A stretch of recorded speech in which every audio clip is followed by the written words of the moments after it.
मैं 5 प्रश्न दे रहा हूं, आपको सही विकल्प चुनना है। अपना समय दीजिए।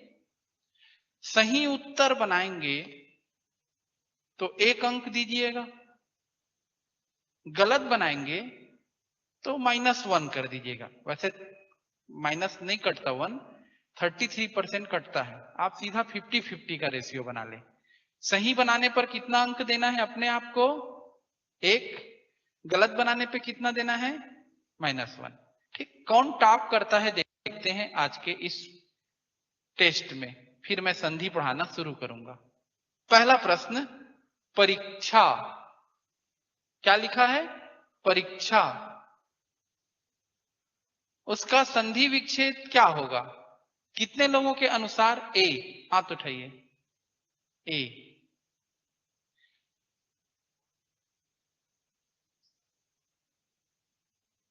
कितने लोगों के अनुसार बी?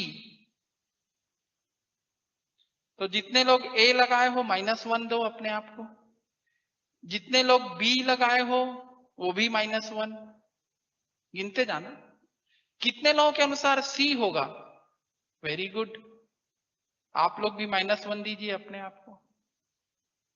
आंसर क्या है? डी। मजाक नहीं है पीएससी या कोई भी परीक्षा निकालना। क्षत्रिय वाला 6 है, क्षत्रिय वाला 6 रहेगा।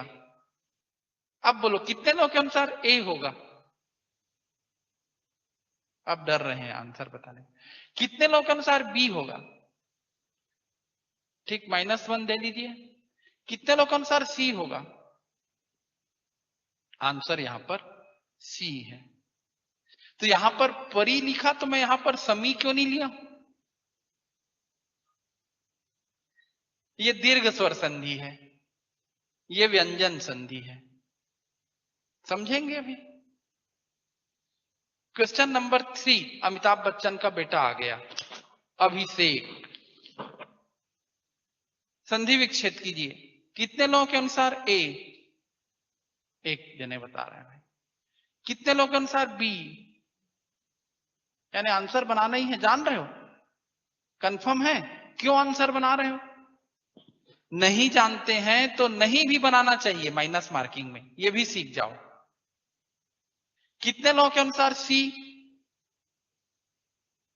कितने लोगों के अनुसार डी? मारो तुक्का है ना, आंसर है ए।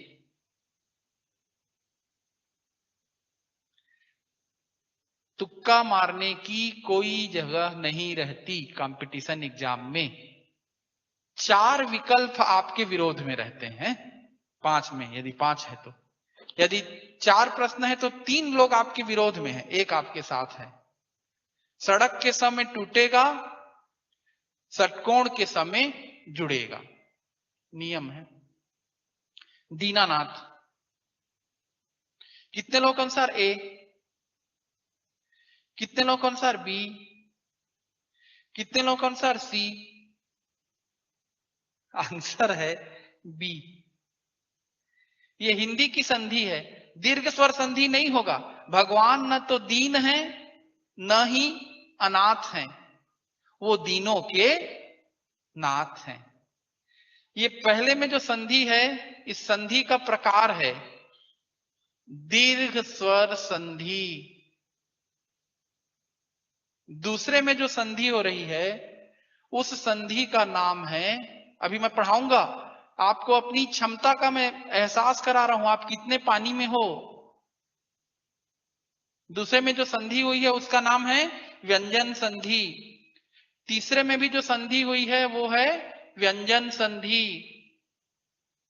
चौथे प्रश्न में जो संधि हुई है वो हिंदी की संधि कहलाती है।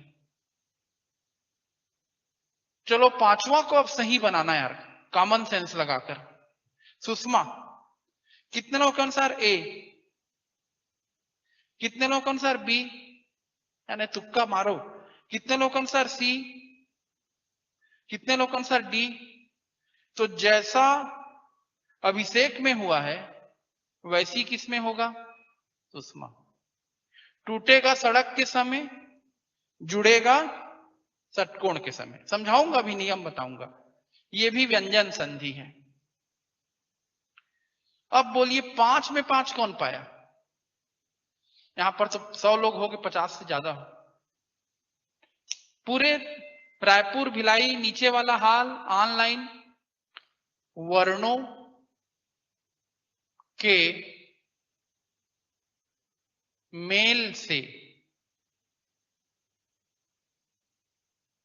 उत्पन्न विकार, विकार मतलब परिवर्तन, चेंज, वर्णों के मेल से उत्पन्न विकार संधि है।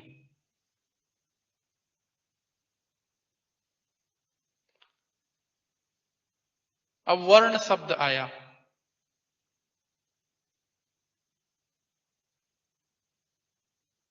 वर्ण का मतलब क्या होता है? अक्षर। एबीसीडी इंग्लिश में क ख ग घ अंग अ आ इ ई, ये हिंदी में वर्ण है। वर्ण मतलब अक्षर। एक वर्ण का मतलब रंग, श्याम वर्ण, श्वेत वर्ण।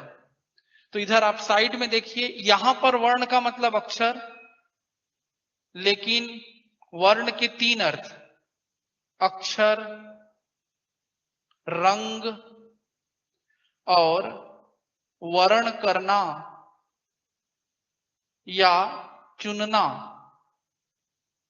सेलेक्ट करना। जिन लोगों ने जिस काम को चुना वो वैदिक काल में उनका वर्ण कहलाया। इसलिए भारत में 4 वर्ण, ब्राह्मण, क्षत्रिय, वैश्य और शूद्र। वहां पर वर्ण का मतलब वर्ण करना या चुनना, सेलेक्ट करना। यहां पर वर्ण का मतलब अक्षर। ठीक। वर्ण 2 प्रकार के हैं, स्वर और व्यंजन। स्वर कितने हैं? 11 धन 2 बराबर 13। अभी बताऊंगा, अभी काउंट करा रहा। व्यंजन कितने हैं? 33 धन 2 धन 4 बराबर 39। दोनों को मिलाएंगे तो कितना हो जाएगा? 52। बहुत सरल सी बात बता रहा हूं। अंग्रेजी में कितने लेटर बोलेंगे तो 26, ABCDEFGH गिन दोगे। हिंदी वर्णमाला में कितने वर्ण है बोलेंगे तो भूल जाओगे। कितने वर्ण है? 52। याद रहेगा आज के बाद। अच्छा, कुछ लोगों को शिकायत रहती है तिवारी सर इंग्लिश में क्यों नहीं बोलते करके। तो याद रखो, ये लैंग्वेज पेपर है, इंग्लिश मीडियम वाले भी पढ़ते हैं। दीक्षित सर बाइलिंगुअल पढ़ा रहे थे, मैं शुद्ध हिंदी में पढ़ाऊंगा। इस पेपर में इंग्लिश अनुवाद नहीं रहता, बात को ध्यान से समझ लेना। हिस्ट्री पढ़ाऊंगा तो भले बाइलिंगुअल हो जाऊंगा, हिंदी में एक भी शब्द अंग्रेजी नहीं बोलूंगा। हिंदी में 2 प्रकार के वर्ण हैं। कौन कौन से 2? स्वर और व्यंजन। स्वर कितने हैं?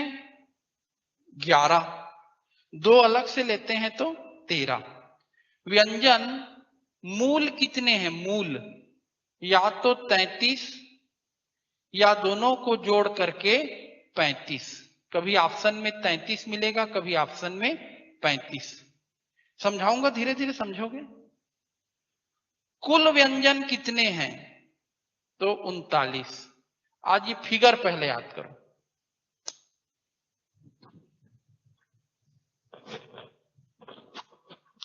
क्लियर हो रहा है कि नहीं हो रहा है? अंग्रेजी में वावेल और कॉन्सोनेंट बोलते हैं, हिंदी में क्या बोलते हैं? स्वर और व्यंजन।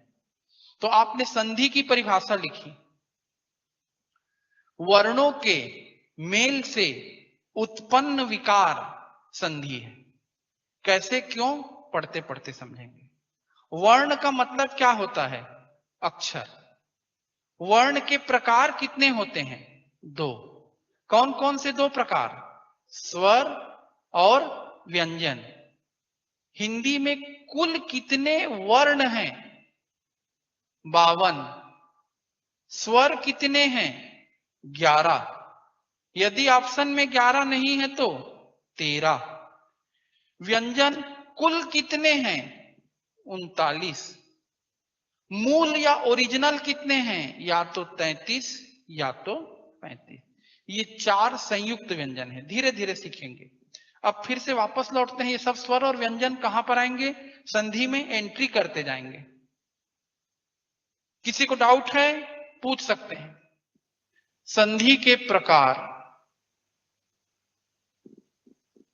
संधि 3 प्रकार की होती है।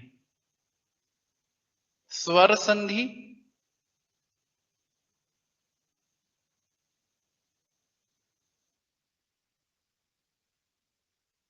व्यंजन संधि और विसर्ग संधि। पढ़े होगे कभी ना कभी, बहुत ध्यान से पढ़ना है। अब ये समझ में आ रहा होगा। टाइम पास तो पढ़े हो बचपन में। संधि के 3 प्रकार। चलिए अब स्वर संधि के 5 प्रकार। पहला दीर्घ स्वर संधि, दूसरा गुण स्वर संधि, तीसरा यण स्वर संधि, चौथा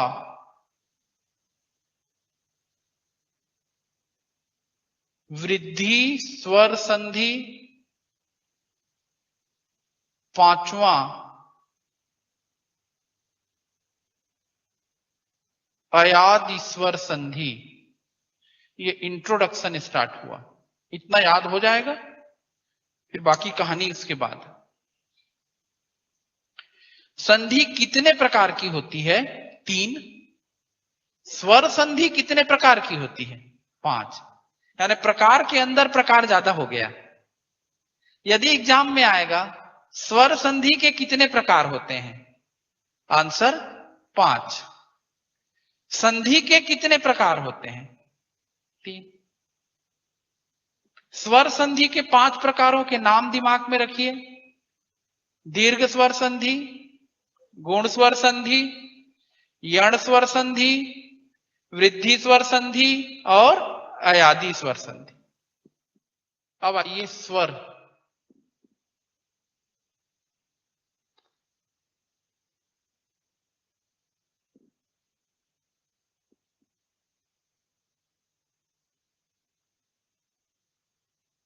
लिखिए।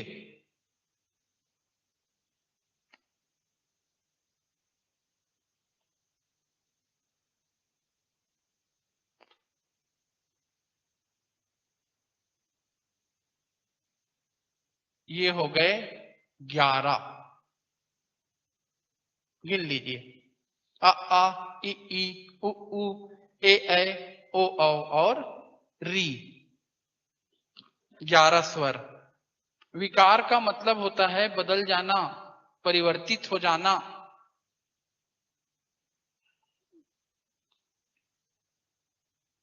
और 2 अयोगवाह हैं, अम और अहा। अम को बोलते हैं अनुस्वार और अहा को बोलते हैं विसर्ग।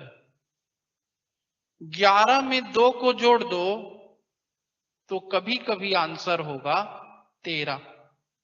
वैसे 11 नहीं है ऑब्जेक्टिव में, ये 2 को भी काउंट कर रहा है, तो क्या बन गया? 13।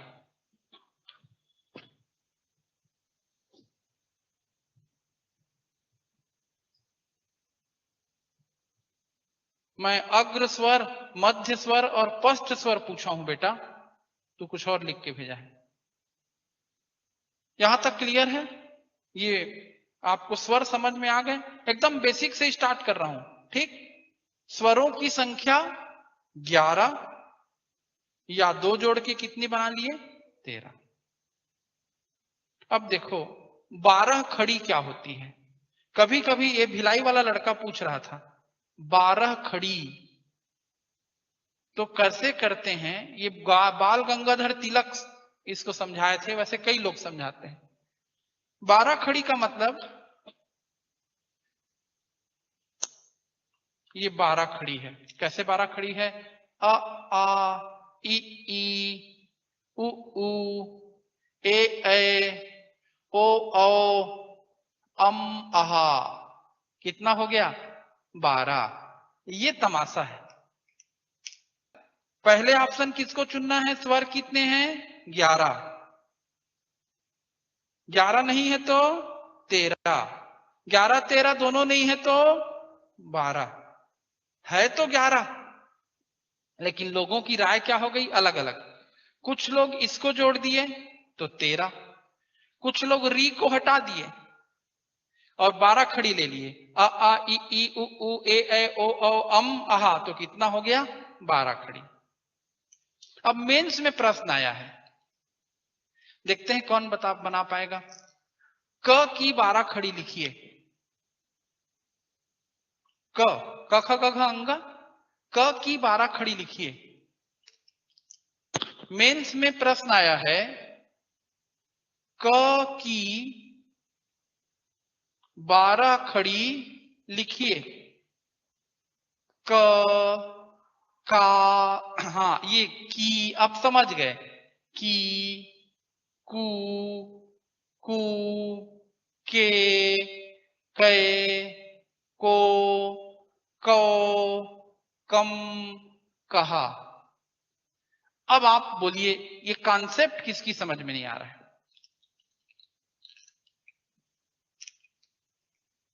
चलो म की 12 खड़ी लिखिए। म, मा, मी, मी, मू, मू, मे, मैं, मो, मौ, मम, महा। 2 नंबर का रहता है। कितने लोग बना लोगे आएगा तो? स्वर कितने हैं? 11 12 13। वर्ण कितने हैं? 52। वर्ण कितने हैं? 52। व्यंजन कितने हैं? 39। अब आगे देखिए, दीर्घ स्वर संधि, यहीं से हम शुरू कर रहे हैं ना भाई। संधि का पहला प्रकार, हेडिंग डालिए दीर्घ स्वर संधि। दीर्घ स्वर संधि लक्षण। आ, ई। दीर्घ का मतलब ही होता है बड़ा। लक्षण क्या है? आ, ई, ऊ। और ये है छोटा री। हिंदी में होता है, संस्कृत में इसका बड़ा भाई भी है। जैसे बचपन में याद किए हो, छोटे अ बड़े आ को बड़ा आ बोलते हैं। छोटी ई, हाँ बड़ी ई। छोटा ऊ, छोटा री क्या होता है? बड़ा री। ऐसा लिखते हैं। डिफरेंस समझ गए? तो आ, ई, ऊ, री, ये 4 किसके लक्षण हैं प्यारे बच्चों? दीर्घ स्वर संधि के। याद हो गया? दीर्घ स्वर संधि के 4 लक्षण, यानी 4 स्वर बनेंगे संधि के द्वारा। कौन कौन से 4? आ, ई, ऊ, री।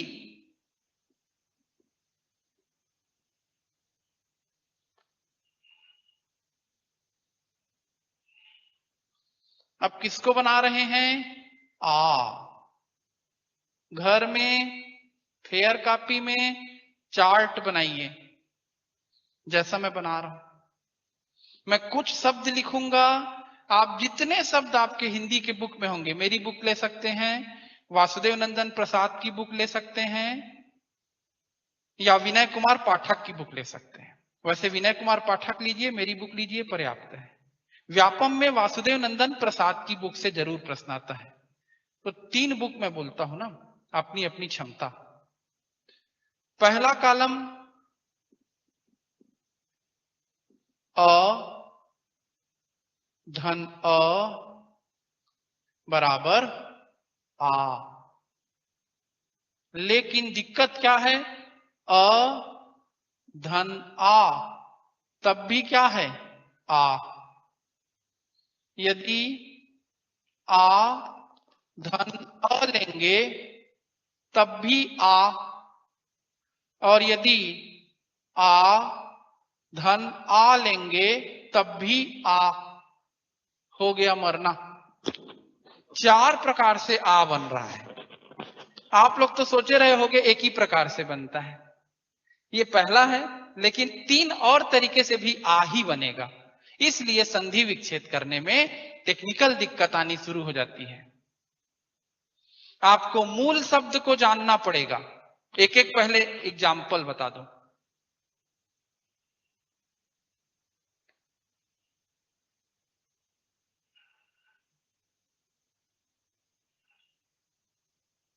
धन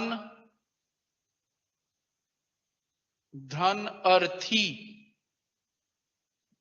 कोई भी व्यंजन स्वर की मदद से बोला जाता है, न के साथ अ छुपा हुआ है। धन धन अर्थी, अर्थी मतलब चाहने वाला।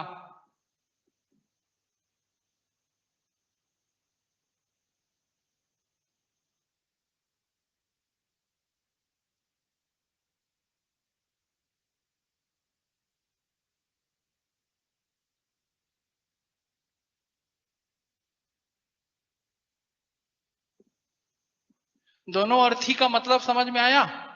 मरने पे अर्थी निकलती है, पूरा र है और वो आधा र है।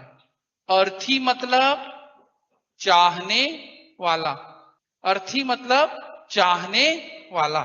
धन धन अर्थी, अधन अ मिलकर क्या बनाएंगे आ।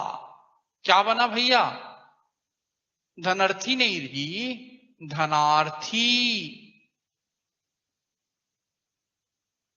यदि आ के साथ अ जुड़ेगा, यहां पर विद्य धन अर्थी मत करना, विद्या धन अर्थी। क्या बना, विद्यार्थी। तो यहां पर मैं धना क्यों नहीं लिखा, धना, क्योंकि मूल शब्द क्या है धन। धन चाहने वाला धनार्थी, विद्या चाहने वाला विद्यार्थी। मन में थोड़ा भी डाउट?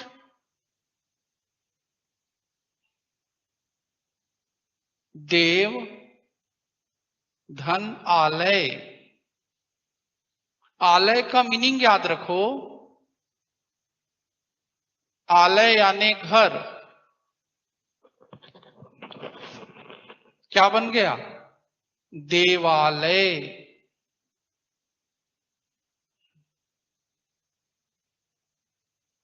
विद्या धन आलय, क्या बना, विद्यालय। समझ में तो आ गया। दिक्कत क्या है, विद्य धन आलय लेना है कि विद्या धन आलय। तो जहां हम जानते हैं वहां तकलीफ नहीं होती। विद्या का घर विद्यालय, देव का घर देवालय। और जितने ज्यादा शब्दों को हम जानेंगे उतने ज्यादा हमारा कॉन्फिडेंस बढ़ेगा।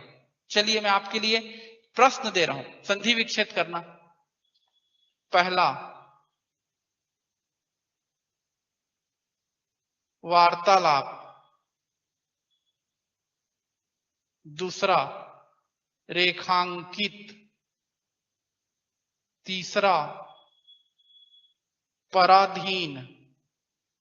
चौथा, रामानुज। पांचवा, गदाघात। छठवां, वातायन। सातवां, स्वाधीन। रफ में संधि विच्छेद करो।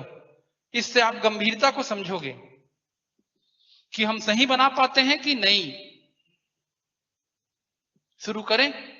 देखो, एक जने भेज दिया वार्ता धन लाभ, मेरे को सुसाइड करवा लेंगे। ये तो प लिखा है राक्षस, उसको भ में क्यों तोड़ रहा है? वार्ता या तो अलाप आएगा या आलाप आएगा। अब इसी को एक एक शब्द को तोड़ तोड़ के देखना रहता है, इसीलिए किताबों में जितनी शब्द है सबकी सूची आपकी किसमें बननी चाहिए? कॉपी में। तब टॉप करोगे, नहीं तो दांत निकालते आओगे, दांत निकालते जाओगे। वार्ता धन आलाप रेखांकित, ये सरल है। सरल कठिन मिला के दिया हूं। रेख धन अंकित नहीं, क्या होगा? रेखा धन अंकित। लो चलो पराधीन बताओ। वही तो फंसाना था मेरे को। पर धन अधीन, नाट आधीन। सही शब्द क्या है? अधीन। एक एक बार नजर से चूके प्रश्न बिगड़ा।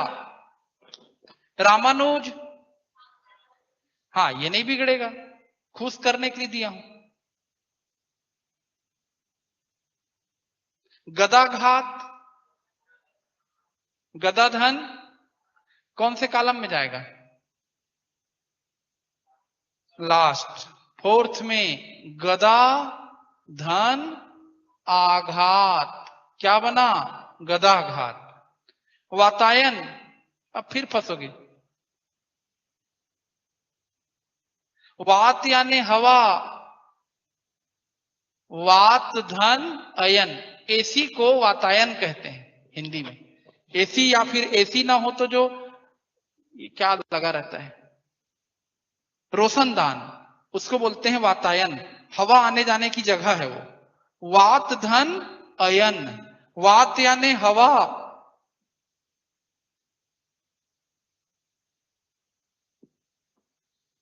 अब आइए स्वाधीन, स्वधन अधीन। कितने ने 7 में 7 सही बनाया? तौलिए अपने को, आपको 7 में 7, 7 में 5 तक पहुंचना है। 7 में 6, 7 में 5। चलिए आगे बढ़ते हैं। ये पहली संधि का पहला प्रकार है, आ बना। अब आपको समझना है, इंद्र में छोटा ई, कपि में छोटा ई, ईस में बड़ा ई। कपि यानी वानर और कपि यानी घिरनी। अब तो नहीं होती, कुएं में जिससे पानी खींचते थे उसको कपि बोलते हैं हिंदी में। छोटा ई लगाओगे तो भी एक शब्द है, बड़ा ई लगाओगे तो भी एक शब्द है। लेकिन हनुमान, बाली, सुग्रीव ये सब वानरों के राजा थे, घिरनी के राजा नहीं थे। तो कैसे टूटे गए? पहले छोटा ई फिर बड़ा ई। मैं जितनी ध्यान देने को आपको बोल रहा हूं उस सिंसियरिटी को समझ रहे हो ना? अब यदि बड़ा ई और छोटा ई रहेगा, बड़ा ई छोटा ई, तो भी ई बनेगा। महती धन इच्छा। ये इच्छा, इच्छा आपको तंग करता है, समझ लो। इच्छा, आधा च, छतरी वाला छ, इच्छा। इच्छा यानी अभिलाषा, डिजायर, आकांक्षा, कामना, मनोरथ, चाह, वांछा, स्पृहा यानी मन की कोई चाहत, इसको क्या बोलते हैं? इच्छा। और इच्छा यानी दृष्टिकोण, परीक्षा, दूसरे के दृष्टिकोण में आप। Difference clear? मेरी बात नहीं समझ रहे हो? मैं और बोलूंगा। दोनों इच्छा का अर्थ क्लियर? पक्का? बिगाड़ोगे थोड़ी अब। तो जब ये छतरी वाला छ से टूटा है तो जुड़ेगा भी कैसा बेटा, ये महतीक्षा। और जब क्षत्रिय वाले छ से टूटा है तो जुड़ेगा भी कैसे, परीक्षा। This is basic difference, please note it in your mind, दिमाग में बैठाओ। महतीक्षा उच्चारण भी अलग अलग है, महतीक्षा परीक्षा, ये अक्षा है वो छ है। अब आइए, बड़ी ई और बड़ी ई दोनों मिलेंगे तो भी क्या बनेगा, बड़ी ई। नदी धन ईस क्या बन गया प्यारे बच्चों, नदीस। नदीस यानी होता है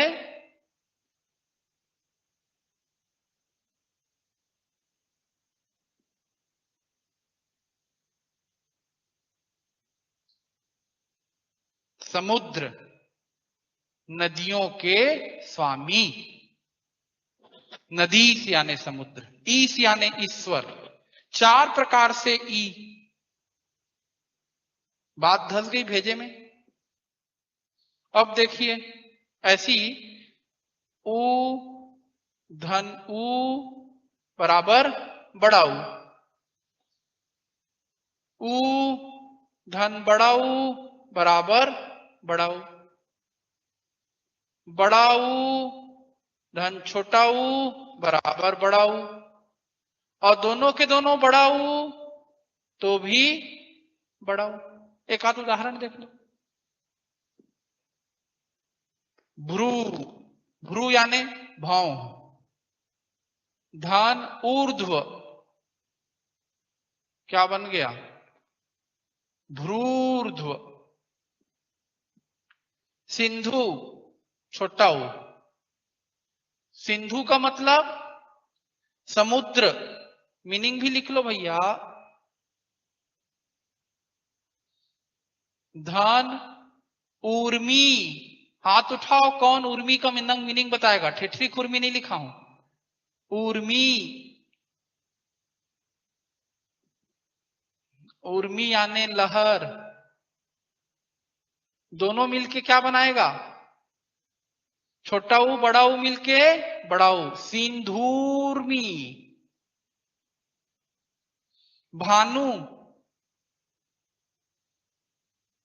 धन उदय, दोनों छोटा ऊ।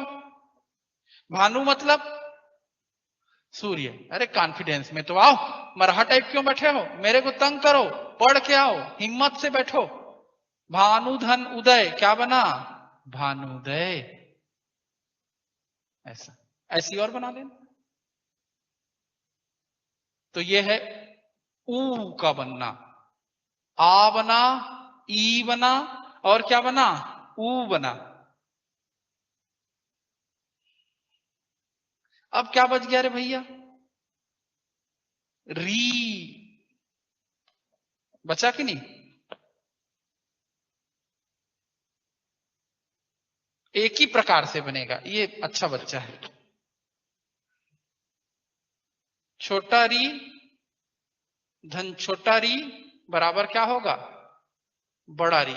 99% केस में परीक्षा में नहीं आता, कंप्यूटर इसके फॉन्ट को ले नहीं पाता, सामान्य तौर पर टाइपिंग में गलती हो जाती है, लेता है अल्टरनेट बटन दबाने से गलती हो जाती है, आता भी है तो कैंसिल हो जाता है। कैसे बनेगा देखो, संस्कृत है ये, मातृ धन ऋण, माता जी का ऋण कभी नहीं चुका सकते, क्या शब्द बनेगा, मातृण। ऐसा कहां देखे होगे जीवन में आज तक, फर्स्ट टाइम देख रहे हो। पिताजी का ऋण भी नहीं चुका पाओगे, पितृ धन ऋण, ये बन गया पितृण। अब आप मुझसे बात कर सकते हैं, जो आपको पूछना है माइक उठाइए। हमने दीर्घ स्वर संधि पढ़ ली, आपके पास 5 मिनट है। ल्यूसेंट की बुक भी बहुत अच्छी है, ल्यूसेंट की बुक जो प्रिफर करना चाहता है कर सकता है, नो प्रॉब्लम। अलाप यानी संगीत का अलाप,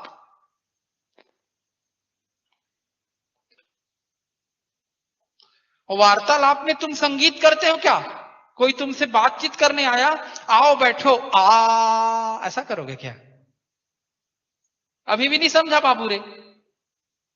नहीं आया सर। नहीं आया। आलाप संगीत में लिया जाता है। जो संगीतकार लोग, कभी संगीत सुना है यो हनी सिंह के अलावा? शास्त्रीय संगीत सुना है? शास्त्रीय संगीत सुना है कि नहीं? No sir. नहीं सुना है। भीमसेन जोशी का नाम सुना है? अच्छा, जगजीत सिंह का नाम सुना है? अनूप जलोटा का नाम सुना है? Yes sir, yes sir. उन लोग गाना गाने से पहले कुछ करते हैं क्या? आ ई ऊ ऐसा कुछ करते देखा है उनको? हाँ। उसी को अलाप कहते हैं। अलाप लेना यानी तान लेना। पहले आवाज को मिलाते हैं, फिर गाना शुरू करते हैं। बाकी डाउट कल पूछ लेना। आपकी हिस्ट्री क्लास का समय हो गया, कल मिलते हैं। अब देखें, तो हम जो आज विषय शुरू करने जा रहे हैं, इसकी आपको एक सेपरेट कॉपी बनाना है, ठीक? और यह है आपका छत्तीसगढ़ पंचायती राज, ठीक है ना? या पंचायती राज इन छत्तीसगढ़, ऐसा बोलेंगे आप। पंचायती राज को अंग्रेजी में भी पंचायती राज ही बोलते हैं, ठीक है ना? हाँ, तो पंचायती राज इन छत्तीसगढ़ या छत्तीसगढ़ पंचायती राज।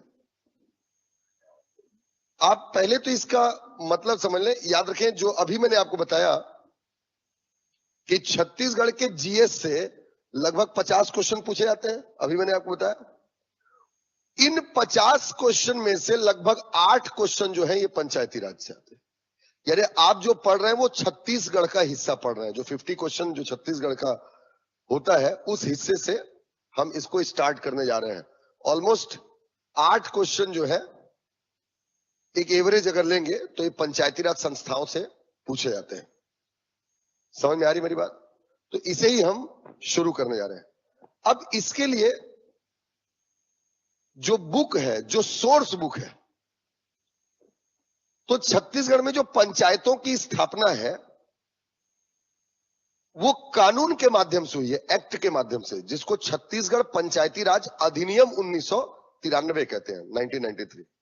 छत्तीसगढ़ पंचायती राज अधिनियम 1993 19 है ना, या छत्तीसगढ़ पंचायती राज एक्ट 1993, इस कानून के तहत हुई है। तो जो कानून होता है ना, जिसको बनाया गया होता है किसी भी कानून को, तो उसकी ऑथेंटिक जो बुक होती है ना, उसको बोला जाता है बेयर एक्ट।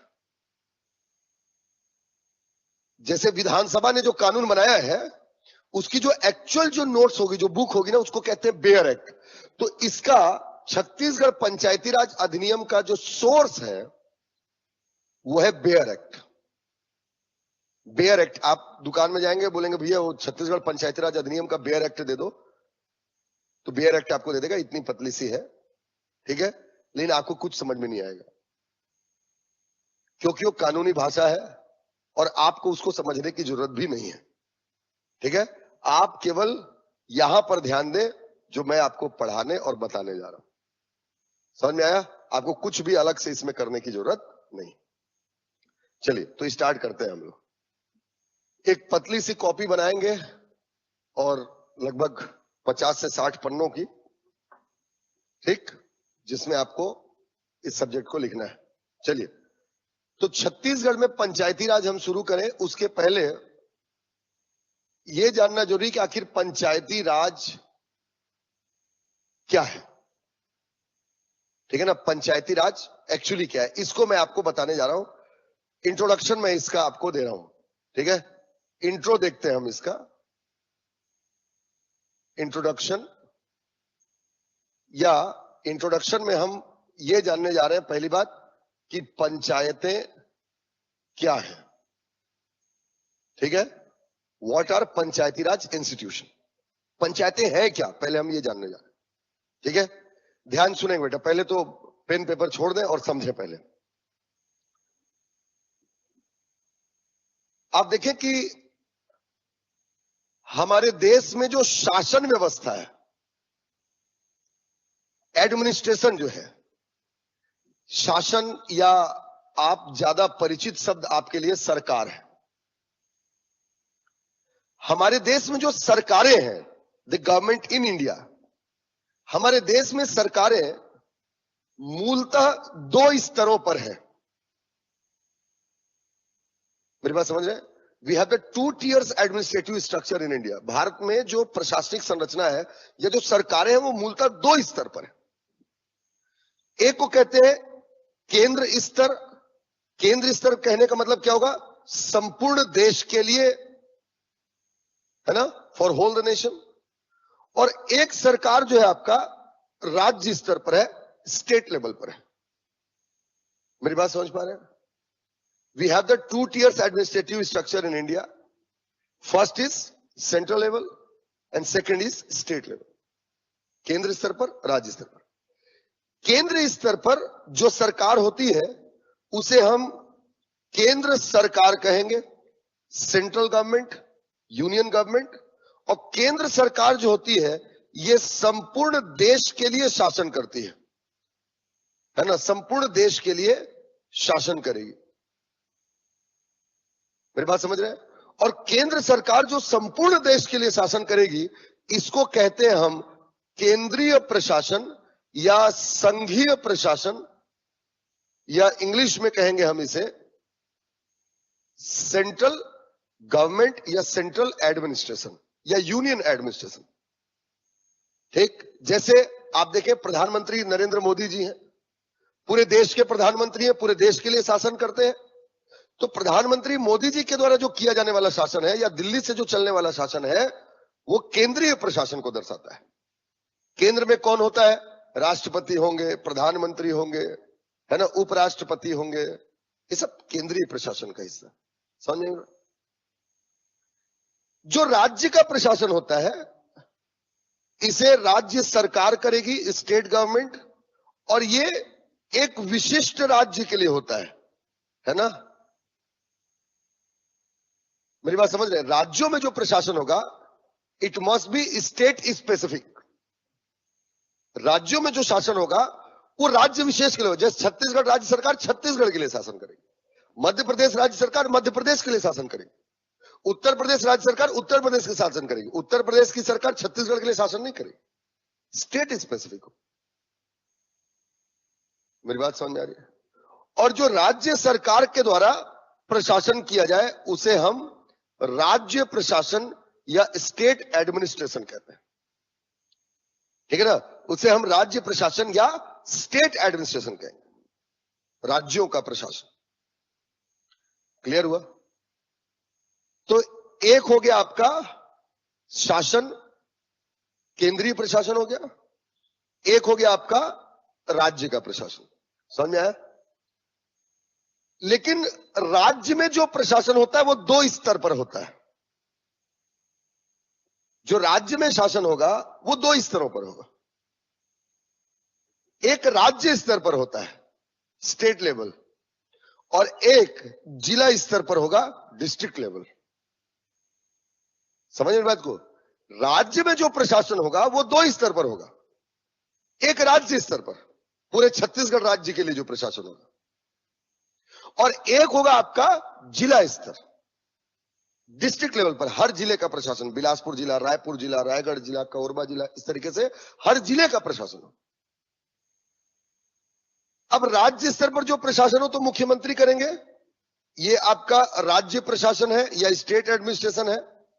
ठीक, लेकिन जो जिले स्तर का प्रशासन होता है, जिला स्तर का प्रशासन, हर जिले का जो प्रशासन होता है उसे हम कहते हैं स्थानीय प्रशासन या लोकल गवर्नमेंट। जो हर जिले में जो प्रशासन होगा ना उसे हम कहेंगे आपका लोकल गवर्नमेंट, स्थानीय प्रशासन। नहीं आ रही मेरी बात समझ में? अरे आ रही कि नहीं आ रही? जो जिले स्तर पर प्रशासन होगा उसको हम कहेंगे स्थानीय प्रशासन या लोकल गवर्नमेंट।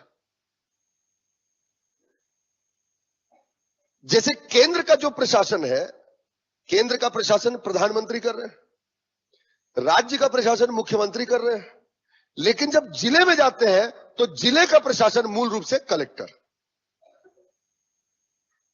के द्वारा किया जाएगा प्रशासन। वो स्थानीय प्रशासन, बिलासपुर जिले का प्रशासन, रायपुर जिले का प्रशासन, ये सब वहां का लोकल गवर्नमेंट, वहां की स्थानीय प्रशासन। समझ में मेरी बात? अब जब आप स्थानीय प्रशासन में जाते हैं यानी जिले के प्रशासन में जाते हैं तो आप देखें ये जो जिला प्रशासन है, डिस्ट्रिक्ट एडमिनिस्ट्रेशन, इसी को हम क्या कहते हैं? आपका स्थानीय प्रशासन, है ना? स्थानीय प्रशासन कहेंगे। लेकिन हर जिले को प्रशासन करने के लिए दो हिस्सों में बांटा जाता है। हर जिले में दो प्रकार के क्षेत्र पाए जाएंगे। एक ग्रामीण क्षेत्र होगा, रूरल एरिया, और एक आपका शहरी क्षेत्र होगा, अर्बन एरिया। जब आप जिले में प्रशासन को देखेंगे तो हर जिले को दो हिस्सों में बांटा गया, एक ग्रामीण क्षेत्र और एक आपका शहरी क्षेत्र, रूरल एरिया, अर्बन एरिया। मेरी बात समझ रहे हैं? रूरल एरिया एडमिनिस्ट्रेशन और अर्बन एरिया एडमिनिस्ट्रेशन। ग्रामीण क्षेत्र में जो प्रशासन होगा, स्थानीय प्रशासन का वह हिस्सा जो ग्रामीण क्षेत्र में होता है उसे ग्रामीण प्रशासन या इसे ही पंचायत कहा जाता है। आइवरसे में जो जिले में जो ग्रामीण स्तर में जो प्रशासन होगा, ग्रामीण क्षेत्रों का जो प्रशासन होगा, उसे ही पंचायती राज या पंचायत कहा जाता है। समझिए बात? जबकि जो शहरी क्षेत्र में प्रशासन होगा उसे हम शहरी या नगरीय प्रशासन, या आप ज्यादा इसको नगर या नगरीय निकाय के नाम से आप जानते हैं, नगर निगम, नगर पालिका, नगर panchayat, urban body, urban administration या अर्बन बॉडी बोलते हैं उसको। मेरी बात समझ में आई? तो इस तरीके से अगर आप देखेंगे कि पंचायतें हैं क्या, तो याद रखें पंचायतें किसी भी राज्य के अंतर्गत प्रत्येक जिले में आने वाले ग्रामीण क्षेत्रों का प्रशासन है ना? पंचायत क्या है? Basically the rural administration of every district. मेरी बात समझ रहे हैं? रूरल एडमिनिस्ट्रेशन, गांव में जो प्रशासन होता है या गांव की जो सरकार होती है उसी को हम क्या बोलते हैं? पंचायत। समझ में आया पंचायत क्या होता है? क्लियर हुआ? इसका मतलब आप यहां से देख रहे होंगे कि पंचायत कोई अलग से नहीं होता, राज्य के प्रशासन में ही एक राज्य स्तर पर होगा, एक जिले स्तर पर होगा, और जिले में जो ग्रामीण स्तर पर प्रशासन होगा वो पंचायत होगा। यानी पंचायत हर राज्य में अलग अलग होगा। भाई हर राज्य का प्रशासन अलग है, पंचायत राज्य के प्रशासन के अंतर्गत आता है, इसलिए हर राज्य में पंचायत क्या होगा? अलग अलग हो सकती है। छत्तीसगढ़ पंचायती राज, मध्य प्रदेश पंचायती राज, उत्तर प्रदेश पंचायती राज। मेरी बात समझ रहे? तो ये आपका पंचायत होता है। समझ में आया? ये हायरार्की नोट करेंगे, नोट करिए, फिर इसमें आगे चलते हैं। देखिए, तो ये आपका छत्तीसगढ़ पंचायती राज अधिनियम हमने शुरू किया और हमने पंचायत क्या होता है बेसिकली समझा। तो जो आपने स्ट्रक्चर बनाया होगा, इसी इंट्रोडक्शन में, परिचय में, सबसे पहले हमने ये देखा कि आखिर पंचायतें क्या है। तो आपको पता चला कि पंचायत से आशय ग्रामीण प्रशासन से है ना? इतना अब इतना जो हमने समझा, उसमें एक लाइन अगर हम जिस्ट निकालें तो उसका अर्थ क्या होगा कि पंचायतें क्या है? ग्रामीण प्रशासन है। ठीक है ना? The Panchayati Raj belongs to the rural administration. The Panchayati Raj belongs to the rural administration. ठीक, ये पंचायतें हैं। और यहीं से एक बात और भी आपको समझ में आई होगी कि पंचायत किसके अधीन आ रहे हैं? राज्य के अधीन। समझ में आई नहीं मेरी बात? अब ध्यान सुनेंगे बेटा, इधर देखो थोड़ा सा। हमारे देश में शासन के जो विषय है, मतलब सब्जेक्ट ऑफ एडमिनिस्ट्रेशन, बहुत सारे सब्जेक्ट होते हैं शासन करने के। मेरी बात समझ रहे हो ना? सब्जेक्ट मतलब बहुत सारे सब्जेक्ट होंगे, है ना, शासन करने के। और सरकारें दो स्तर पर हैं बेसिकली, केंद्र और राज्य स्तर पर। ठीक? तो जो सब्जेक्ट ऑफ एडमिनिस्ट्रेशन है कि किन विषय पर कौन शासन करेगा, इसको बांट दिया गया है। केंद्र और राज्य में बांट दिया गया है। तो शासन के भी कुछ विषय ऐसे हैं जिस पर केवल केंद्र सरकार शासन कर सकती है, तो उनको केंद्र सूची के विषय बोलते हैं, यूनियन लिस्ट।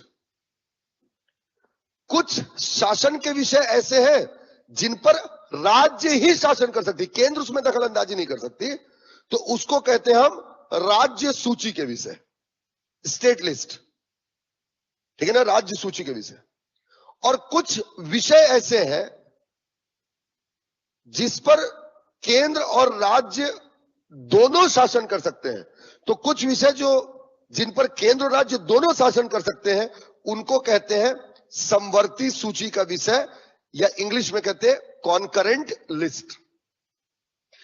तो बेसिकली जो है, जो पंचायत है, या पहले आप इसको समझ लीजिए कि हमारे संविधान में 3 सूचियां बताई गई, एक केंद्र सूची है, एक राज्य सूची है और एक समवर्ती सूची है। केंद्र सूची यूनियन लिस्ट, राज्य सूची स्टेट लिस्ट और समवर्ती सूची कॉन्करेंट लिस्ट। केंद्र सूची के जो विषय होते हैं उस पर शासन करने का अधिकार केंद्र सरकार का होता है। राज्य सूची के जो विषय होते हैं उन पर शासन करने का अधिकार राज्य सरकार का होता है। और समवर्ती, सम मतलब समान और वर्ती मतलब अधिकार, जो समवर्ती सूची के विषय होते हैं उस पर शासन करने का अधिकार दोनों का होता है, केंद्र और राज्य दोनों। मेरी बात समझ में आ रही है? अब एक प्रश्न जो एग्जाम में बहुत ज्यादा पूछता है कि पंचायती राज किस सूची का विषय है। आपको मैंने जो अभी कॉन्सेप्ट बताया उससे आप बताएं कि पंचायती राज पर या पंचायतों में शासन करने का अधिकार किसका होना चाहिए, क्योंकि वो राज्य के अंतर्गत आ रहे हैं। बस ये सबसे इंपॉर्टेंट क्वेश्चन है बेटा, इसलिए याद रखें कि पंचायती राज राज्य सूची के विषय है। ठीक है ना? So as the Panchayati raj the matter of state list, बहुत इंपॉर्टेंट बेटा, पूछता है एग्जाम में। ठीक है, panchayati raj is the matter of state list, राज्य सूची का विषय। मेरी बात समझ में आ रही है? तो पंचायत से ऐसे ग्रामीण प्रशासन से है और पंचायती राज जो है वो राज्य सूची के विषय है, मैटर ऑफ स्टेट लिस्ट है, मतलब राज्य सरकार इनके ऊपर शासन बना सकती है। अच्छा, राज्य सूची का मतलब आप क्या समझे? राज्य को अधिकार होगा शासन करने का, बनाने का, बिगाड़ने का, जो करना होगा राज्य करेगी, क्योंकि राज्य सूची में पूरा अधिकार किसको होता है। तो अब यहीं से एक प्रश्न का जवाब दो बेटा। अगर आपसे प्रश्न पूछा जाए कि पंचायत की स्थापना कौन करती है, केंद्र सरकार, राज्य सरकार, तो कौन करेगा? और जब भी राज्य सरकार को कुछ करना होगा तो क्या करेगी? वो कानून बनाएगी, कानून बना करके स्थापित करेगी। आई ना समझे? और राज्य सरकार के लिए कानून कौन बनाती है? राज्य की विधानसभाएं।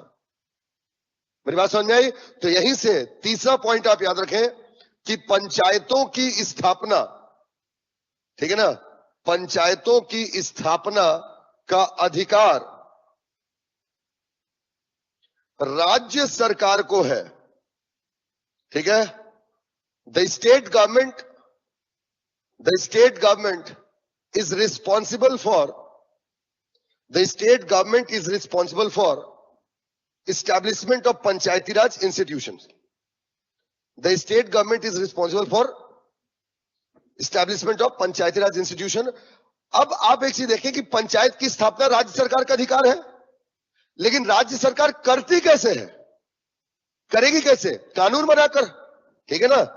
इस प्रकार, ठीक है, इनकी स्थापना राज्य विधान मंडल कानून बनाकर करते हैं। ठीक है? And the Panchayati Raj institutions are